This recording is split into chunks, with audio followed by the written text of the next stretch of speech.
Running battles everywhere. Earlier today, Trans Nzoia Governor George Natembeya was in Kabuchai constituency, Bungoma County.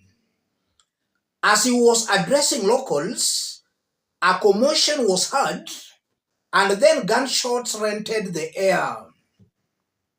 What followed next were running battles, each and every person running for his or her dear life.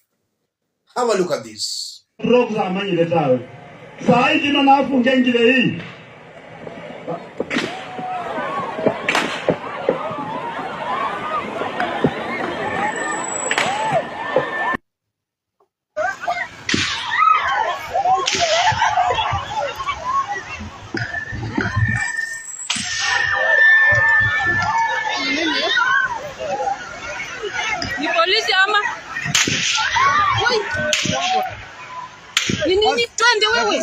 Twende wewe bana.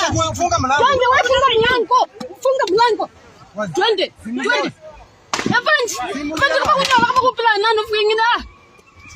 Avance. Mungu. Mungu wangu. Relax. Kuje bana. Kuje brain. Kuje brain. Yani bunduki. Wewe Mungu wangu. Mimi marisasi. Wewe. Kimbia. Mungu wangu. I want us to put all that into perspective for Kenyans to see clearly what's happening here. If you are watching us but you have not yet subscribed, subscribe, give the video a like. Let's proceed. This is what we call political intolerance. It's very clear those who might have caused the commotion were George Natembeya's political opponents. And Natembeya's main opponent in Bungoma is Moses Masika Wetangula, the Speaker, National Assembly. That's Natembeya's main opponent in Bungoma politics. The area member of parliament is Majimbo Kalasinga, a George Natembeya's ally, though elected on a Ford Kenya party ticket. The area member of parliament was also present in that rally when Natembeya was attacked. So if someone organized that attack, I doubt if that person can be the area member of parliament, Majimbo Kalasinga. Kalasinga has been a George Natembeya's ally, and he was also present when George Natembeya was attacked. That leaves fingers pointed towards Wetangula and his team. It's very clear Wetangula and his team might have organized the attacks. So this is what we call politics of intolerance. And it's clear the intention of the attacks was to intimidate and to silence George Natembeya, who has been very critical of Wetangula. Having said that, if you listen on how Natembeya speaks, Natembeya's brand of politics is akin to Rigathi Gachagwa's brand of politics. Politics of tribalism, watu wetu, our people. That's how Natembeya has been playing his politics. Truth be said, listening to Natembeya, his utterances have been full of incitements, abuses, and all such insults. Fire begets fire. I do believe that Rigathi Gachagua and his team, and in this case, George Natembeya, They should and must play their politics with lots of decorum. If they go about insulting other leaders, it's only commonsensical that those leaders will also turn the heat on them. That's something worth noting, ladies and gentlemen.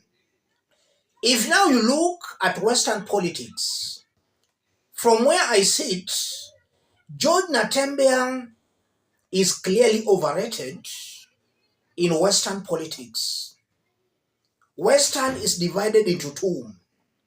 We have the Bukusu votes, and then we have these other Luya sub-tribes. These other Luya sub-tribes, they have always supported Raila Odinga and the ODM party. And even come the next election, most definitely, they will still cast their votes with ODM party. A majority might still follow ODM party.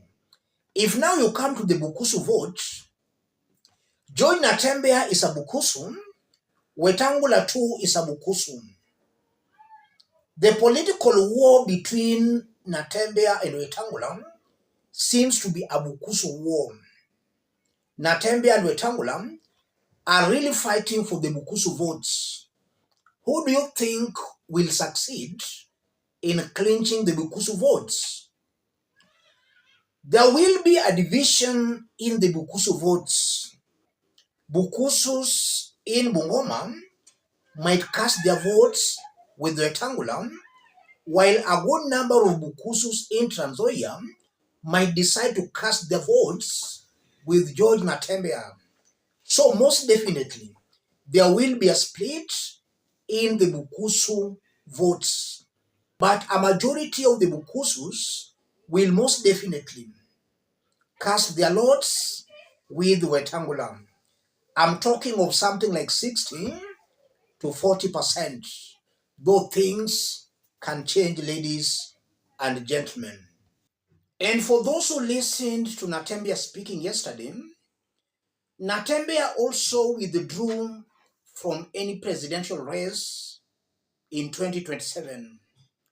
And he stated very clearly that come the next election, he will be defending his Trans Nzoia gubernatorial seat. That has also thrown a spin in the Mulembe politics ahead of 2027. Sometimes back, we were told that there was a power sharing deal where Kalonzo Musyoka was to go for the presidency with Natembeya deputizing him. And in that deal, we were also told that Rigathi Gachagua was not going to contest. His job was just to support these leaders. Yesterday, Natembeya withdrew from that race. And Natembeya's withdrawal just confirms that that deal might have collapsed. In our next analysis, we are going to dig deeper into that. But generally looking at Western politics, the divide still exists. For years now, we've been seeing some lawyers supporting Raila Amolo Odinga in the ODM party, while some lawyers, the Bukusus, some have been voting against Raila Amolo Odinga.